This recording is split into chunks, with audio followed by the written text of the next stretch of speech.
Gérard Collomb est mort le samedi 25 novembre 2023 des suites d'un cancer de l'estomac. Les obsèques de l'ancien maire de Lyon, 76 ans, ont eu lieu le 29 novembre en la cathédrale Saint-Jean. La suite après la publicité, il faisait partie du patrimoine lyonnais, au même titre que les Traboules ou les Bouchons. Malheureusement, Gérard Collomb est mort, comme l'a annoncé sa femme dans la soirée du samedi 25 novembre 2023 via un communiqué transmis à l'AFP. Depuis septembre 2022, l'homme politique de 76 ans se battait contre un cancer de l'estomac. Il avait été pris en charge, ces derniers jours, par le service d'oncologie de l'hôpital de Lyon-Sud. Le décès de Gérard Collomb est survenu après une courte période de coma.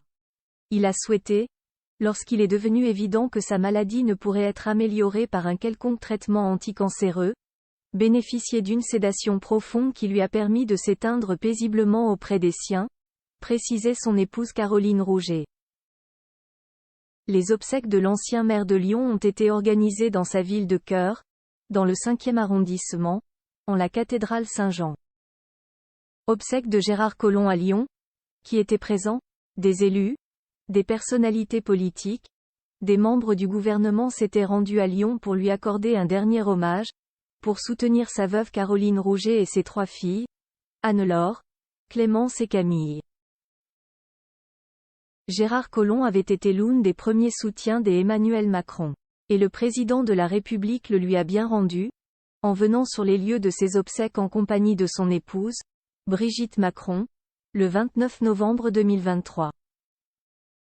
La première ministre Elisabeth Borne, Gérald Darmanin, François Hollande, Bruno Le Maire, Christian Estrosi, étaient également présents, tout comme certaines personnalités sportives, Jean-Michel Aulas, l'ancien président de l'Olympique lyonnais, Tony Parker ou même Sylvie Tellier, Laurent Gérard et sa femme Christelle Bardet.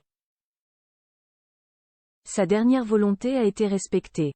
Gérard Collomb voulait qu'une grande partie de la cathédrale Saint-Jean soit réservée aux citoyens lyonnais. C'est chose faite.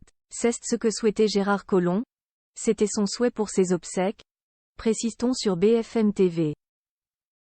Le président Emmanuel Macron et son épouse Brigitte Macron avaient déjà fait leurs adieux à ce cher ami via un communiqué. Il fut le digne successeur d'Édouard Herriot. Les Lyonnais sont orphelins et je partage leur chagrin, ajoutait le président de la République sur son compte X. La suite après la publicité.